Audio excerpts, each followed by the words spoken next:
Welcome to the Uncle Ken Show. Today we're hosted by Fauzi from Hustle Garage. Hello. And we got some interesting things to talk about today.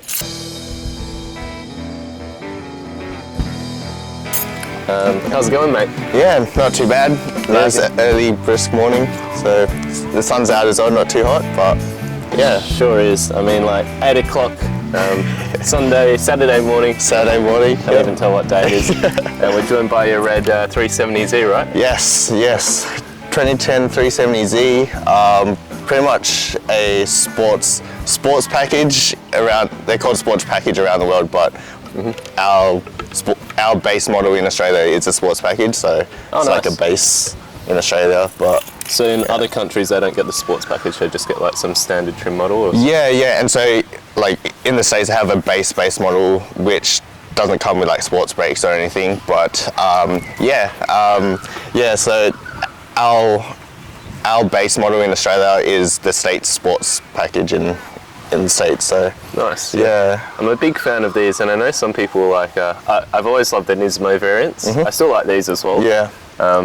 I've spoken to Richie about how like some of the taillights on the 350 were like square, and I didn't really like that style, but I think they did it a lot more justice with the 70, right? Yeah, 100%. Like the complete difference in just body from the 350 to the 370 was a huge change. It's a huge change, even from the 300ZX and to the 350. Like it was each series went completely different. So yeah, this compared to the 350Z, it's much more wider, where the 350Z is much more like slim. Oh, wheelbase as well, or tires and rubber on the ground? Yeah, everything is pretty much a tad smaller than the 370Z. Oh, nice. So yeah, I do still love how slim the 350Z is. Yeah, I keep on finding out different ways that they upgraded like the 370 from the 350, so it's really good to hear that manufacturers did something like that at some point in time. Yeah, for sure. I mean, for those who don't know Fauzi, I've only had a few encounters with you, but probably the first time I met you was with Hank. Shout out to Hank. Yes, shout out to you. He might be on the show one day, but yeah, Hank invited both of us to kind of like this creators type of event. Yeah. And I honestly did not know you, but at some point I heard some really good vouchers from you. Oh, wow. So like pretty much when you left with Richie, Richie's exhaust is just popping. It was so noisy. It's like, oh my God. It's that single exit, man. I'm telling you, like titanium single exits. Yeah. Oh, Chewbacca sounding car. Beautiful like engine note. I love the sound of these cars. Yeah. But like the second like you left, we're all talking about hustling and like what it takes to make it, and I think Simon from Joy Drive. Yes. He mentioned that. What did he mention? Oh yeah, he mentioned that with like people like you, you're constantly hustling, posting up. Morning. Good morning. Nice morning. Yes, certainly is. It's going to be a funny situation when people coming through, but and it's kind of adds to the vibrance of like these types of videos, because like you just have a random interaction with people from the public and they won't even know what's happening. Like we've got the camera, we've got the tripod, but like some people won't even pay attention to that. I just saw someone's RSC card. I'm very heavily distracted. All right, interesting. Nice. So where was I going with this? Oh yeah, so Simon was talking about how you were constantly hustling, and I had a look at your YouTube, and it looks like you've built up like a really decent amount of subscribers, people who are very loyal to not only 370Z content, but you've been the heart of the show. So I wanted to ask actually, have you always been Hustle Garage, or did you recently do a rebranding? Yeah, and so with this channel, it's always been Hustle Garage. But I did, in high school, I did like another YouTube channel which was for dancing, and so that was just my name, and so I did start, I guess, YouTube like way back. But yeah, for this channel, it's always been Hustle Garage. It was more of a spur of the moment type name. Yeah, like just one of those like 2 a.m. late night thoughts, and like, oh, cool, Hustle Garage. That rolls off the tongue, and it's kind of corny and stuff, but like it grows on you. So yeah, I'm sure. And I've had to kind of really live in like the brand name that I've set, so I understand what that experience is like. I have to. Sometimes people have this expectation that I need to be wearing like a cowboy hat every single place I go. Honestly, it's more of a character. I don't know if I could wear the cowboy hat everywhere I go because it stands for like absolute confidence in certain domains, and in certain areas and places in life I would not want to be wearing a cowboy hat. Cough cough, Rockingham. I've always wondered about the idea behind the cowboy hat. Oh really? Yeah. Because it's obviously it's not something you see every day. No. And so it's just like, okay, there's something behind here, there's a story behind here, and if there's a story behind a statement piece like that, then it's like, what's going on? Like, yeah, I'm definitely yet to release some like about the brand type of messaging, and I'm about to post that on the reels on Instagram as well. Effectively, I had someone who told me that in life the only way you can stand out or garner or grab attention is to be a little bit different. You've got to be strange, you've got to be weird. Yes. And people don't want to see weird, but it's that triggering aspect of it which kind of people start to realise, this is a little bit different. So it's number one thing in sales. I don't know what your career background is at all, so tell me a little bit about yourself before I go into that. Well, in terms of like jobs, like previous jobs, So my first ever job was a porter. So I started off in fast food. Oh yeah. Like Mexican food, right? They're Portuguese. But they started in Bondi, and it's like a burger chicken place. But it's really good food actually. Like I still love their food. But anyways, started there in high school, was getting paid like minimum wage, like $9 an hour. And then from there went to Foot Locker. Oh nice. Worked at Foot Locker for a few years. And then kind of got fired from there. Oh wow. And then went to Do you want to dive into that? I mean, we can. It's up to you, man. We can. It was. You decided to mention it so soon as a story, right? That was kind of the turning point for me, because like it was kind of a stupid reason why I got fired. I came to work with like dirty shoes and stuff, and because Foot Locker is like a sneaker store, right? So they wanted, I guess, like clean shoes and stuff, and I was like, okay, that's fine, like I understand. And so they made me buy new shoes like on the spot, so I was like, yeah, fine, whatever. And then a couple months later, I was rushing from home, well, not even my house, my mate's house, and they were the only shoes that I had. And I had work, and so I was like, you know what, whatever, this it's either these shoes or no shoes at all. So I was like, yeah, cool, I'll wear those. And then they were like, look, we're giving you like a warning and stuff, and I'm like, look, I was like, I have not been home for like 2 days, like, and they're like, we have to let you go. Can I ask, how dirty were the shoes? They were dirty, but not dirty enough to get fired. They were, What shoes were they? They were just the Ultra Boost 1.0, and so those are nice. And so you couldn't really get those. Were they white? No, they were like black with white midsole. So maybe the midsole was maybe brown. It was kind of getting yellow. It was like getting there, but I was like, they're the part of the shoe that touches the ground. Of course they're gonna get dirty. I don't think anyone can hold that on you, and especially like an employer. I don't know, that's just branding gone wrong, if anything.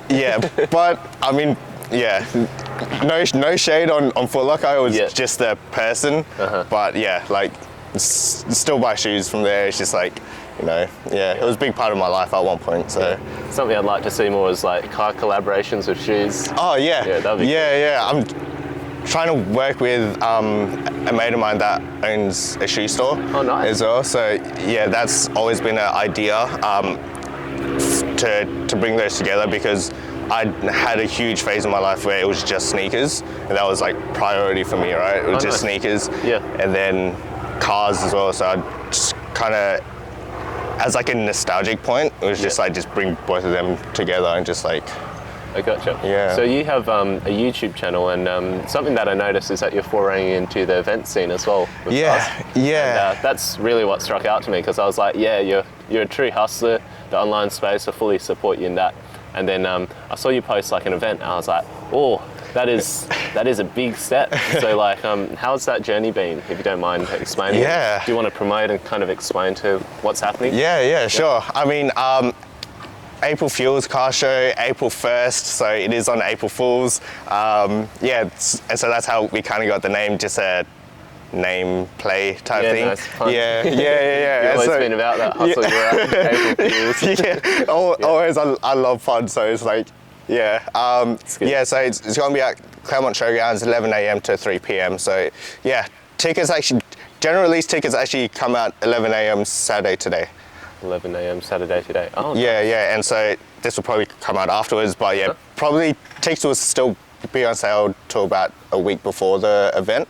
But the journey's been crazy, I'll try to push this video out as soon as I can, maybe sometime next week. Yeah, no stress. Yeah. Thanks. Yeah. And, basically, what I'm trying to do with the videos and the podcast, the show, like I started in the car community. I don't always want to be fully immersed and fully in depth in the car community. I want to focus on other things in life as well. I love cars. I'd love to get back into the event space. I realised after my last meet, it's basically like this point of view where I'm like, I can only go private from here, because if I do it publicly, like I have so many people who will look on me unfavourably from like maybe partnerships in the future and things like that. So like me seeing you do this, I'm just like all for it. Like going straight into private scene it's hard. I've got a lot of connections I can introduce you to if you need. Definitely. But there's also like people in like a bit more corporate-y style events, still in the motorsport scenes, who really want to push like young people like us to actually do these things. But I find they often get so involved in this stuff, it also sounds like they're kind of like putting their own brand on it as well. I feel that as well, yeah. So you definitely want to make sure I feel like everyone should try to stay as independent as possible.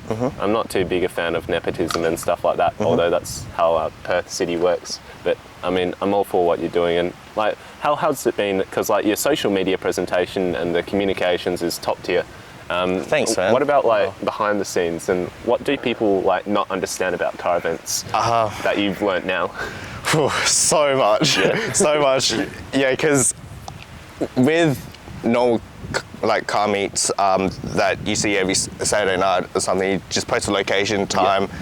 This is the details. That's it. No liability. No liability at all. No insurance. No legal things behind it. No kind of requirements that the venue needs from you, no constraints on what you can do, no cap on attendance, nothing like that. So it's just because if you're working with the actual organization for like a venue, there's so many things that you have to take into consideration, because they are a business as well. So it's you kind of have to meet them halfway, and to be able to have a good relationship if you want to come back to that venue, right? So it's more about just learning how to, I guess, build rapport with that venue and be like, okay, we are responsible, we know what we're doing and everything. Just build that trust with them. So sustainable relationship. Yeah. And especially with Claremont Showgrounds, where they've held that, and probably convention centre is probably the two main venues in Perth that hold, I guess, the Royal Show and everything every year. So they're, I guess, prestigious venue. So they are things that we can't do and things that are restrictive to us, to what we can do. So we just have to make the best of it. And you'll find this through, like, if I am to introduce you to some of the people that I've partnered with or some of the people that I know, you'll find that their style of event is very, kind of like no risks, very standard, but it kind of loses that fun factor. And I think they look towards like us to provide that fun factor, because we understand like what might bring the crowd. We understand what might be interesting. So like maybe getting the right experience or getting the right words from some of these guys. I have no doubt you've probably spoken to a few people already, but it's quite interesting to learn. So for someone like me, I love doing the big events. Yeah. I couldn't see it any other way because I love having like a mass of people just coming out and experiencing the day. I love putting music on, like everyone enjoying the same wavelength and that type of vibe. Yeah. And that was what my biggest car meet was about. But Yes. from there I was like, gosh, there's nothing I can do at this point to keep doing that sustainably. So I basically, it's not that I've taken a pause, it's that I have to come up with the financial means, the knowledge means, the experience means. I have to come up with like all these different things to see if I can do this successfully. And there's the whole like, if something goes wrong scenario, and that's really scary because you don't want any legal situations. People can get quite litigious. Yeah. You don't want to experience anything like that. So it's a much more serious game. Yeah, for sure. The consequences are much more drastic. Yeah. To Life-threatening. Yeah. Financially threatening for yourself, but I'd probably say most people, they should be setting up a business, a corporation. It definitely helps. So you have that barrier of financial backing. If your business is to get sued, at least you're not financially gone for. I agree with that. Like I agree with that, but there's a point where you can do it before you have a license for like a company or like a or like a separate entity that you can use. I think so too. Yeah, and so you might even be able to find like a partner or someone with a business already that might be able to accept a certain level of liability. Yeah. But all of these things, like the average attendee, they don't want to be thinking about these things. They're just like, I want to drive, I want to pay like maybe $5, $15 and $30, $50, I don't know. Yeah. And then, that dog doesn't have a leg. It's like a three-legged dog. That's very cute though. That is very cute. It's very happy looking as well. Strong leg. Strong leg. Yeah. Oh, I saw this awful joke and I was like, is that a tripod? It's awful joke. Awful joke. It's a bit it's hard, right? Because I like dark humor, right? Yeah. But it's so hard to come across now because it's like so many people don't want to get cancelled. Yeah. And it's like, I know there's so many people that love dark humor. Yeah. But they're just too scared. And I get it. Of course I get it. But at the same time, it's if you don't take any personal offense to it and just like take it as what it is and not dive into it. Yeah. They're just like, it's all humor, man. Yeah. If this ever gets blown up, I don't want to message where someone's like, I have a XYZ who's an amputee and I'm personally offended by this because I'm sorry, I did not address that joke to you and I didn't consider you. So my apologies. So the event space is what you got going on. You got the YouTube. I'd like to see some tangent where it might be able to happen together. And I've been listening to this book called Progressive Partnerships, and it talks about how sometimes when people are focusing directly online and then they have something in person, it gives a great ability not only for it to be monetized, but it gives a great ability for the social media and the event space to work in tangent.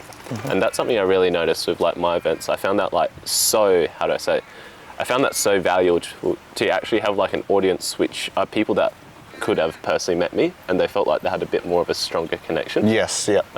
I'd actually just like to say a round of applause because like with you building an online audience, it's not something that I've really had too much of, success or foray in because I struggle to picture or realize like how someone might be able to connect with people online. And I feel like I do that to some extent, but I don't do it as well as you, for example. Where do you think the success lies in that? Consistency or?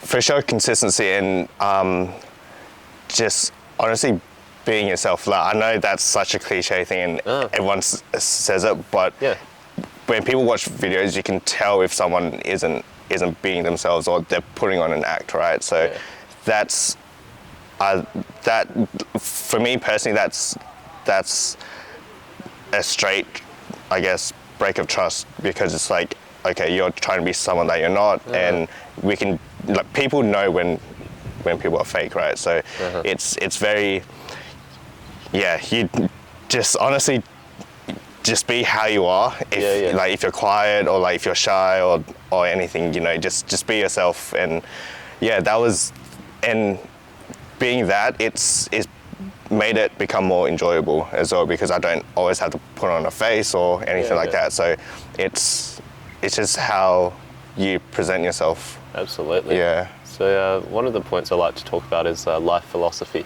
I don't know, that's something that you'd like to impart or share with the viewers? Yeah, sure. Tell me a bit about like maybe the way you view life or the way you guide yourself through life, and maybe guide others, help guide others. Yeah. Well, and so my foundation, so I was born a Muslim, right? And so my foundation is highly religious. Oh yeah. Yeah, so it's the way I view life and the way I bring myself about and stuff. It's more spiritual, and it's to be able to, for me to bring a greater good to other people. Absolutely. And not so, not a lot to myself. Absolutely. And so, yeah, that's one of the best things that I've learned about religion, because I wasn't that religious when I was like young in high school and stuff, because being born as Muslim, it's a different path, and it's a different struggle than people coming into the religion and stuff. When you were growing up in school, was that mostly your circle, or did you have a complete like Western circle? Yeah, I had a complete Western circle, like all my mates and stuff like that. I'm sure that's hard then, because most people will be like maybe Christian or atheist or agnostic. I think that would probably be the majority of Perth Australians, and then maybe a bit of a concoction if you have some international students like yourself. It was because in high school you're trying to find how to fit in, right? You're trying to find your tribes, and so you're trying to perceive yourself as one of them, right? And so you get accepted. So I had to hide a lot of that. I understand. And so I had to hide a lot where like, no, I'm not Muslim, or like, especially being an Asian and being a Muslim, that's two minorities, minority groups, right? How do I say, kind of alien things to everyone here. And so every time it was like, it was the fasting month or something like that, I'd be fasting, and everyone would be eating, and like, oh, aren't you eating? It's like, no, I'm fasting. And so you'd always have to explain stuff, and then I was and you'd get these looks and like, you can't eat, you can't drink, what do you mean? Like, how do you survive? You know, when I was in school, I was afraid of, I guess, my Asian heritage, because I thought it was like a bit strange and different. And it's good that like school, as I got older, they taught us about assimilation, integration, segregation, and all these different concepts, which is like tribalism and how people work together. But I was afraid of like eating sushi. My mum would give me like a container of like fresh sushi that she might have made or maybe bought. I'm pretty sure she made it. Thanks, Mum. Homemade sushi? That's it. Homemade food, right? I'm sure your family has good food as well, right? Yeah, your mum? Malaysian food, man. Dang. No. But where I was going with this is that I was so afraid of eating sushi, because everyone was eating like their, I was going to say bloomin', tiny teddies. You know I was about to swear there. And then what I would do is I'd get each individual sushi, I'd stuff it in my mouth and hide it, and I'd just eat it. I was like that. I was that afraid at some point. I don't know why, but I feel like it ties very much into maybe a similar thing. It's like when people are from like another place, especially like not even Asian, but I like to tie it down to Asian because they're the people I can relate to. I'm half Malaysian, half Irish, so I've been fortunate. I'm fortunate enough to be like kind of blessed, and then I'm basically Australian because I've lived here most of my life. I was born in Singapore actually, but not a lot of people realise, or especially Westerners don't realise the type of pain that like someone has to go in to actually live in the place and socially be accepted. So you kind of got to mould to Australian values, kind of got to mould to your Eastern values.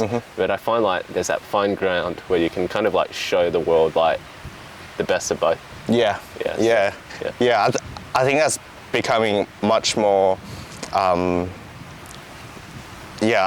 think that's being much more talked about now, where you do have this eastern side of the world that has complete different like values and how they like just live and stuff. So having those two together, and because I used to live in Cambodia, so that's Cambodia. a town half an hour south from Kalgoorlie. Oh wow. Yeah, and so that was like a very small town. Yeah, and so there was a small Malay community there. Oh, nice. And so we all had to kind of integrate with everyone else and everything like that. And parents were like in the mines and everything, so. That's what I was going to ask, because there's no other reason you might be there unless starting a business, because that's the main cash cow in those countries. Yeah. Maybe farming. That town was completely built just for mines, like mine site. So how long were you there? Like what age to what age? How long? Yeah, and so I was born in Perth and then went straight to Komodo. Like my parents were there for like ages. Yeah. And so, yes, I moved to Perth when I was in year 6, so about like 11, 12 years old. And yeah, so that change was a huge change. Yeah. Have you had breakfast? Yes, I have. I haven't. So you haven't? If you want to eat after this, I'll get some recommendations from you. No worries. Yeah. So, do you speak Bahasa? A little bit. I used to be fluent in it, but now I'm just like, no. I can completely understand it, but it's just like I can't really have a full conversation. Nice, yeah. I don't know too much. I know a few things, but they're very personal type of things. Yeah. Words to use, not stuff that you'd really use. In general conversation, I guess. Yeah. Oh, nice. That's pretty cool, man. Yeah. So I'll tell you a little bit about the hat, because you did ask, and I did veer off and deflect this situation like most politicians. So a little bit about the hat. The hat is essentially a Western symbol. America, mostly. Mm-hmm. Most people think of cowboys. I actually got a specific hat. My father got a specific hat from Cambodia. Right. So you'll actually see a Cambodia on the original Uncle Ken's hats. And he wore it, but I really liked it because when I was out in the backyard gardening at some point in my life where I had no idea what I was doing, so I just did that because I thought it was a productive means and very therapeutic type of thing to do. I'd wear this hat just to protect myself against the sun, as you do, right? Yep. So the symbolism and the story behind this hat is that it's not a cowboy hat, it's a gardening hat. But if you actually look into the symbolism behind a cowboy hat, there's lots of meaning behind it. I could talk for days about it. One of the meanings is that it stands for self-reliance, confidence, independence, and being able to guide life on your own terms by yourself. Obviously, you need other people around you, and it does help. That's how this brand was built. Mm-hmm. The next part, and I hope it's not too windy, but we'll just have to work with it. We'll just play on, right? So the next part has to do with what I want to do with this brand. And because, like you're saying, a bit of Eastern influence, Western influence, I have a predominantly Australian accent, but I can associate with people from Australia. I can associate with people over in Malaysia, my mum's hometown. So part of my mission in life is to kind of bridge the gap between Malaysia and Australia, or the East and the West, you could say. Yeah. So by putting on this hat, it's a symbol that is globally recognized and credible to, say, people of a Western audience.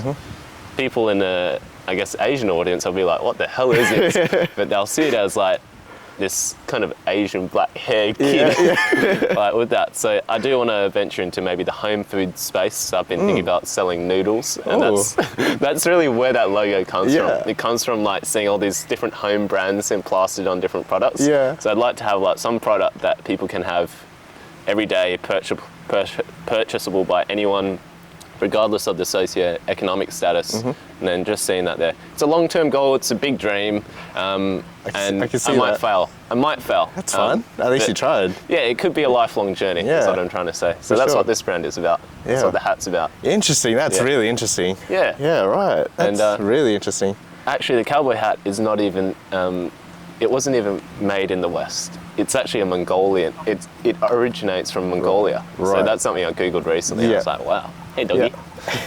You're right.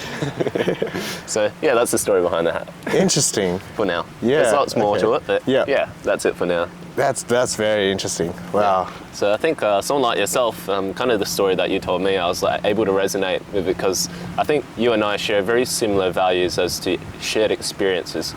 Now, I don't have, say, a Muslim background, but I'm born Roman Catholic. I kind of like didn't really practice at all, and a lot of people who are watching the video would be like, why is he talking about religion? But I think, why aren't we allowed to talk about certain things? You know what I mean? Like, the whole essence of multiculturalism And what Australia should really be is accepting every religion. I know there are some, like, say, biases against certain religions. Like, even some people are so strongly against Islam. Some people are so strongly against Christianity. I mean, like, I like to learn about all of them, and I like to find, like, what is so unique about all of them and what makes them different, but also, like, it's fun when you realize how much unification there is between all religions, and even, like, people that don't believe in anything at all. I feel like it's a good idea to be accepting of everything. Yeah. That's my point. Even if you don't accept what each religion is, at least try to understand and try to grasp, like, a concept of what they're trying to do. Even if you're, like, completely against it, right? Like, just try to understand it. It's like trying to understand another person, right? If you guys have a disagreement or something, it's not an effective conversation if you're just trying to fight and trying to win that battle. Like, you win by understanding the other person, and then just say, okay, cool, I believe what I believe in, you do too. That's it. You don't have to go back and forth arguing, trying to be louder than the other person, trying to prove your point to the other person, because they only see what they see, right? And so that's where I kind of get frustrated with seeing stuff like this online, like all these discussions and stuff, because they're always trying to convert the other person to believe their opinion, their own right? Instead of being like, okay, let me try to understand and see where you're coming from, how you got here, and that's it. Like, it's not my job to try to change how you think. It's like, it's my job to understand how you think, you know. So it's it's definitely not workplace talk, I guess. I understand that. But, like, outside of this isn't the workplace, but I feel like sometimes in a professional environment, especially in Australia, it's like you can't talk about such things. You can't talk about politics, all sorts of, I guess, triggering topics. But like, you go over to, like, Singapore and you see how they work internationally. I'm sure you've had some type of understanding or experience, and you'll realise that. And I'm just saying this to the viewers, like, you'll realise that all of these offices over in Singapore, they'll have, like, all these different, like, people from different places. Like, they might even have, like, prayer time. They might even have prayer rooms. Like, not a lot of people realise, like, how diverse the world is, and how, like, even certain topics and ideologies, for example, like the idea of racism, right? Obviously, racism inherently is bad if you're putting prejudice on someone because of where they're from. But, like, sometimes in places like Singapore, like, a mutual grounds for, like, friendly conversation, banter type of discussions is that you make fun of other people, not necessarily their race, but like a little bit of back and forth, and sharing food and cultures. Like, that's like a whole new way to get to know someone. Obviously, I think it should be always done from the right place in heart, but it's an interesting way to look at life. 100%. Yeah, for sure. I'm doing a lot of talking on this part just because I think it's something I so strongly believe in, but I'm really glad we resonate in that area. So where do you think, like, the car scene in Perth lies, and, like, what are your general opinions and stance on, like, how it is currently, and do you think it could be better? Do you think there's certain things that we could do, or do you think it's fine and it's just the way nature will progress? So I've been in, I guess, the Perth car scene for a while, like, probably since I was, like, year 9 or something like that, like, early on. And so there's always cycles of the same thing, like, always the same cycle. And so burnouts. every there's a part in every, like, Perth car history where it's just all hoons, all everything. The cops are targeting us and everything like that, and then it cycles to where we build more trust, and then it cycles back. And so I think we're in a point of that. I think we're kind of transitioning into trying to get the trust of the police again, and so I mean, we can always improve in all areas, but I think right now, in terms of a community, I see a lot of people coming to these meets, and, like, your normal weekend meets, and actually talking to other people. There's a few meets where people are just always in their group and not kind of talking to anyone, but the presence is still there, which is really good, which is a good sign of the car community not dying, you know. So 100%.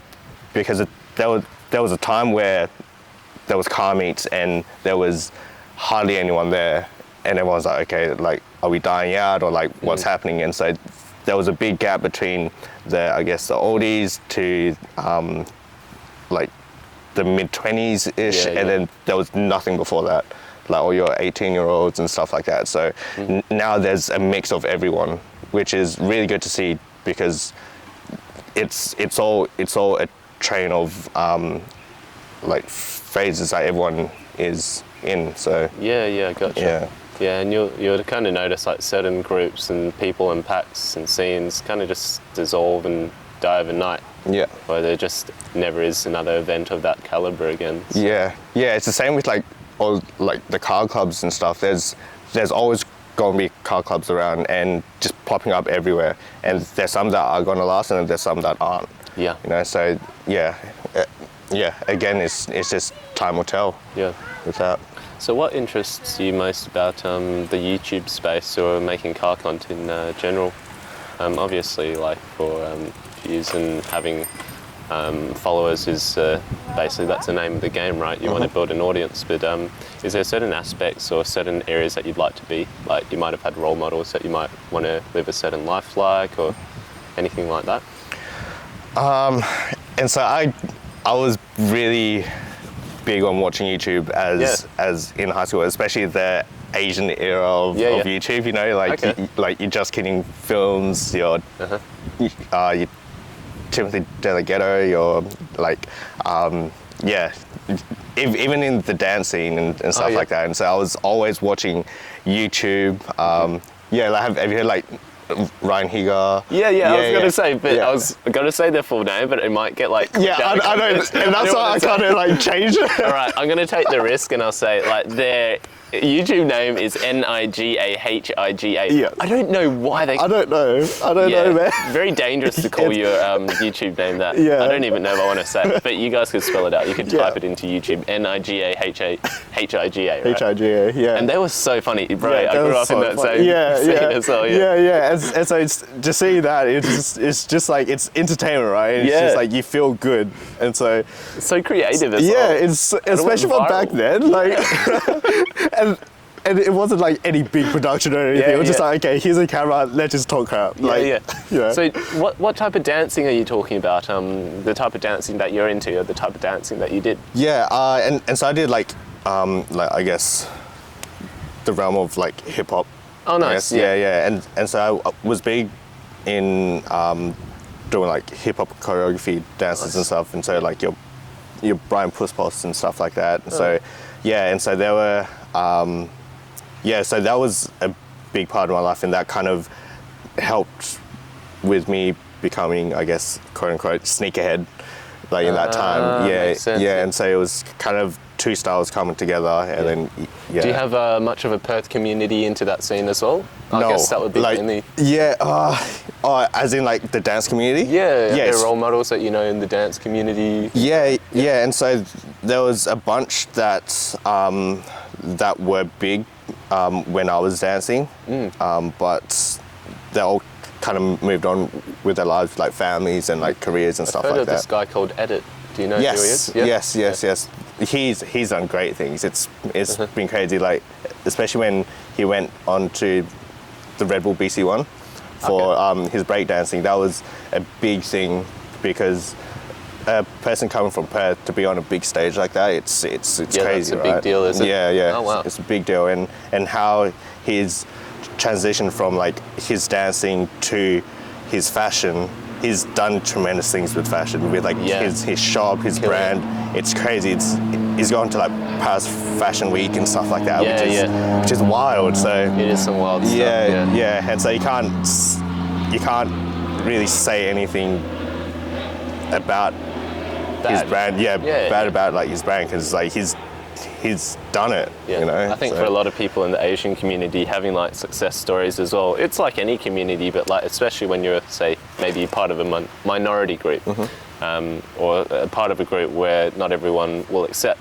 Having these role models of like examples of people that have actually made it to some extent, it kind of just goes to show like it's really important, like if we're going to be role models one day, that we hone to something which maybe leaves a line in history for other people to follow. And this is why I like to document exactly these, because if I do decide to do meets, like, people can see the people I networked with, the type of wisdom that I share with them or they shared with me. So having things like this, it's all part of the bigger picture. But yeah, for sure. That was what I got from that Asian YouTube era, where where I knew I could do this, you know, and they were going on like tour and stuff like that, and I was like meeting these guys as well. Oh, nice. Yeah, when they came to like Perth, had a show here and stuff, and so it was like, okay, this is possible for me. And then I think it was always in me to make a YouTube channel, but I think, like, especially as Asians, like, we're all hustlers, and like we find like maybe it comes from the drive of doing better for ourselves, but also our parents who immigrated over here, who wanted something for us, a new life. So I think there's, like, I find a lot of, not necessarily Asian, but I find like a lot of people are very driven to create because it's a new way of building things, because we can build, like, we can work a 9 to 5, save up for a house, but this is just like a means to do something with very low capital. And you can basically, like you say, be yourself in front of a video, hits the audience, you're able to target that, maybe sell certain products and make a living out of it, or you might have another strategy around it. But I think what I like about that is just the creator economy, and I think there's something inherently valuable about like networking, partnering, or even just like, I've seen some of the ways that Richie has been able to benefit from just like having other people in the car community work with him on his videos. So like even the Instagram collaboration feature, I love that stuff, man. That stuff just makes the world go round. Like, honestly. Yeah, because everything ultimately comes down to a transaction, right? Yeah, I guess so. And so it does. Yeah, and so at face value, it does. Yeah. And so that was I saw I had, I guess, an audience internationally, and I was like, okay, I need to bring this back home. Like, I don't have an audience back home. Like, I need to build it locally before I try to step out of this place. You know, so I was tinkering around with like ideas and things, and so and so we did kind of the same thing as Richie, where but instead of having like one person and doing like a full review type thing. Oh, you're talking about your videos, yeah. It was more about just a quick like first reaction with me and my mates, type thing, And so we tried that, and it did do kind of well, but not really. And so that kind of died out, and I was like, okay, let's just try build my main priority, which is the channel, and then build that, and then what can we bring to the Perth community that can provide some value. And I was like, okay, there hasn't been like a big upper level kind of show event for a while. And so my first car event that I went to as a kid was the Perth Convention Centre, which was like, I guess, the SEMA of like Australia type thing. And so it was a huge trade show with like, that was when they first released the GDR. Oh, wow. So I went there, I was like, man, this is wild. This is so cool. Being there as a kid, and so I want to bring that back to Perth and have that quality back and these big shows back. Because any idea what the name of the event was called? I can't remember. It was so long ago. You might know someone. There's always a couple of oldies who talk about the old events and how they used to be great. Stuff like that. 100%. Because even over East, there's like your hot import nights and your status seasonal and all that. So they have that over there, and we have nothing like that here.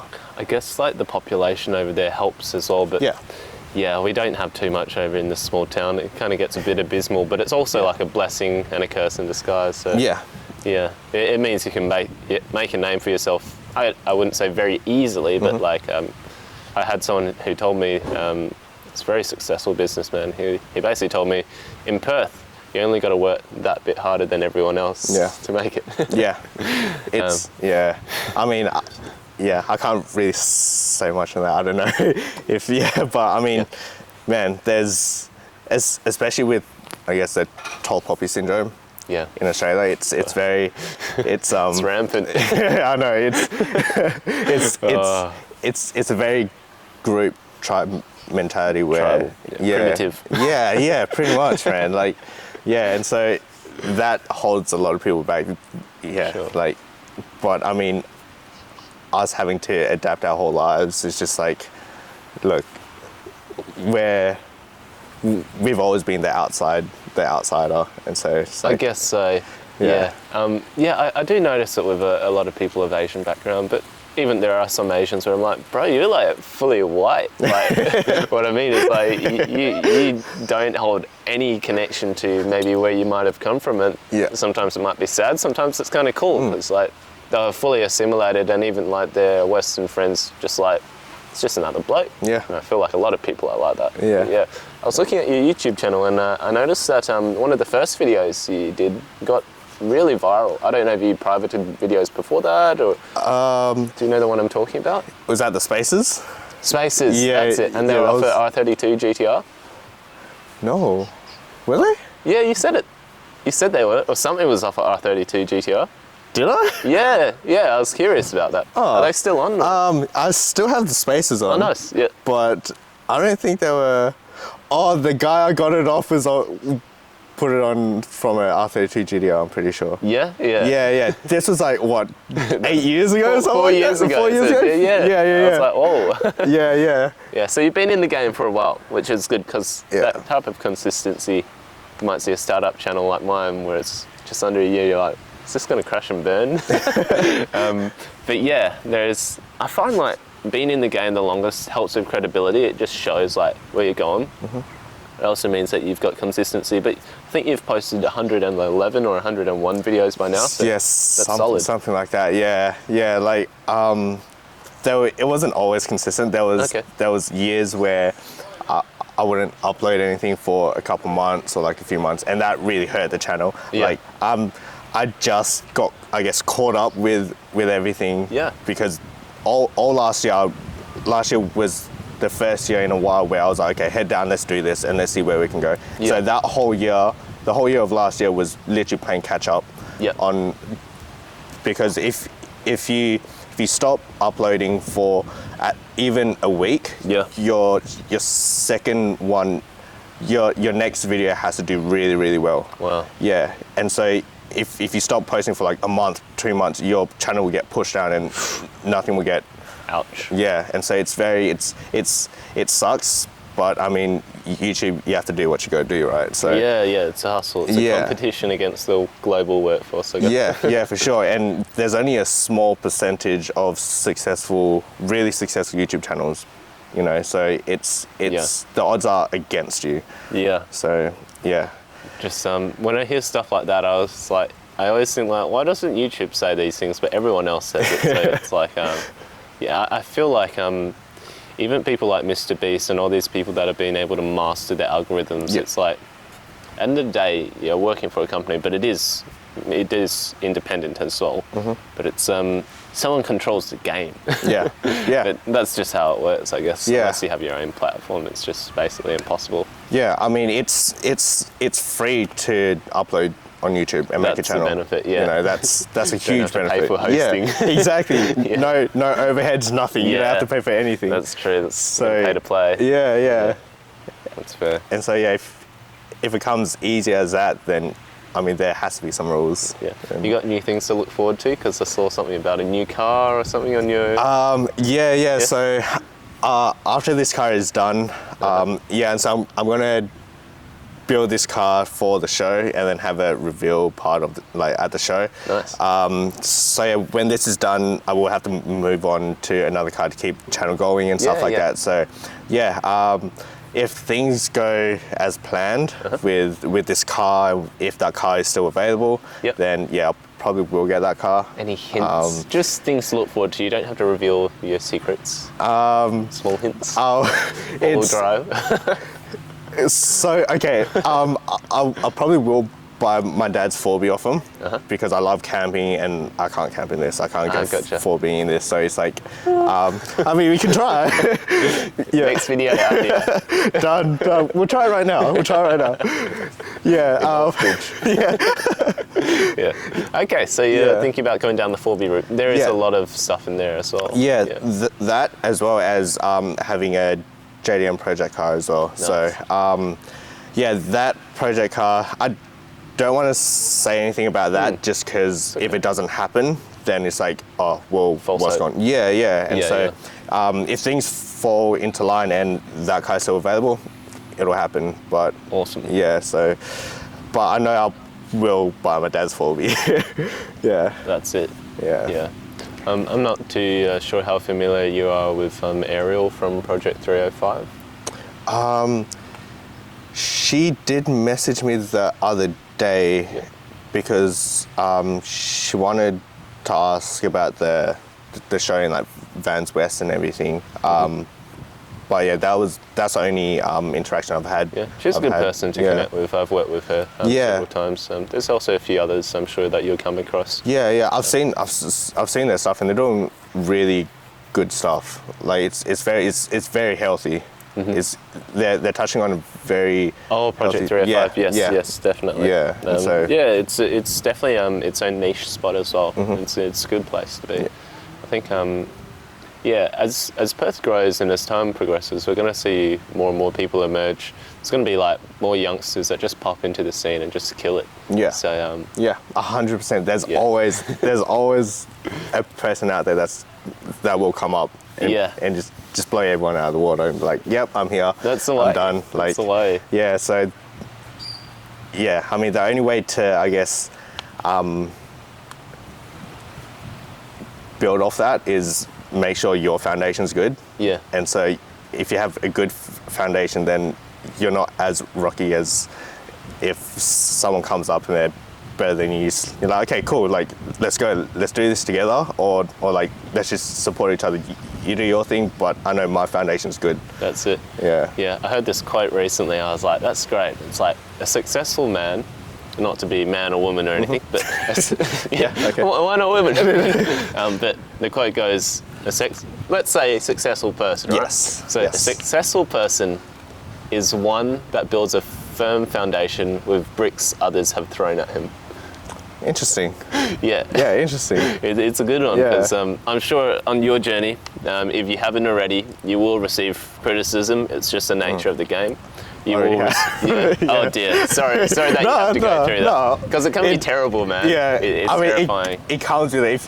If you're trying to go into a public thing, a public industry, and you're not ready for that, and there's competition and there's knowledge, then I highly suggest don't do it. Yeah. Because that's going to take a huge toll out of you, and you're going to be in a worse state than you were before you started. Yeah. So just make sure you're good with yourself first, and then try. It's back to the saying of like, make sure your glass is full before you try to fill other people's glasses. It's true. You know, and so like you talk about the greater good, like inherently we all do it for the greater good. It's just like sometimes the clashes and interactions we might have with people will just be like, yeah. And there's always going to be people out there that don't like what you're doing or don't like you. So it's like, okay, fine, that's fine. I don't have to have you in my life. I don't have to tell you one thing. talk to you. You might experience people who call up and they're extremely illegal. They're like, have you got traffic management? Have you got XYZ? Have you got insurance? Have you put tape over the PowerPoints? Have you XYZ? Those people, blessing and curse in disguise, like I like to say. Sometimes the knowledge they share is quite good.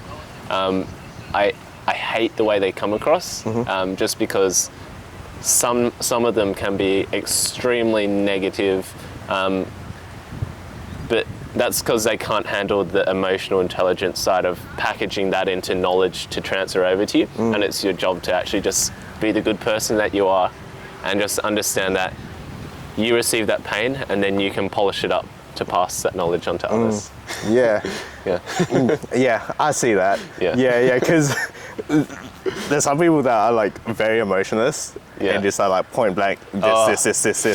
They're good in some areas of life. Yeah. I mean, we need those people in the world, you know? Yeah. And so it's kind of up to, they make it your job for you to to like how you take that on. Others are kind of. Yeah, it's just like, okay, fine, I get it, but you could have said please. Yeah, Like, that's it, man. I mean, I'm really happy with this podcast episode. Is there anything else that you'd like to share with the crowd? Things that you got looking forward to? Plugs, people that have helped you along the way? Please feel free. This is your time. Yeah, well, if you guys haven't already, Hustle Garage on YouTube. Follow him, subscribe. Yeah, subscribe, like, all that thing. YouTube, Instagram. Yeah, we're going to be building more cars and everything like that. April Fuels Car Show, April 1st, Claremont Showgrounds. What year? 2023. Yeah, this year. Yeah, this year. So in a month and a bit. So yeah, tickets are live 11 a.m. today. So Claremont Showgrounds, 1st of April, April Fuels Car Show. And I just want to say big shout out to Idle Therapy, VCM Automotive, and Impulse Detailing Solutions for sponsoring the event. And also big shout out to Ashman. He's done a lot for this show, especially with all the creatives and everything. That's all him. Nice. So yeah, big shout out to you. Yeah, that's pretty much it. And thank you to you as well. I endorse this. So actually, you did say your Instagram, so it's Hustle Garage. How do you spell it? HUSTLEGARAGE TV. TV. Yeah. Full stop TV or just TV? Just TV. TV. Awesome. Wait, full stop TV. Yeah, Sorry, full stop my TV. bad. Okay, My bad. now we know. And also, you have a website, or is that just go to the Instagram and everything will be plugged there? Yeah, everything's all on the Instagram. I've got a link tree in there, which makes it easier for buying tickets and YouTube channel. So everything's in there. Yeah. Good stuff. You guys know where to find this guy. We look forward to seeing you on April 1st. Yeah. Happy April Fools. Happy April Fuels. April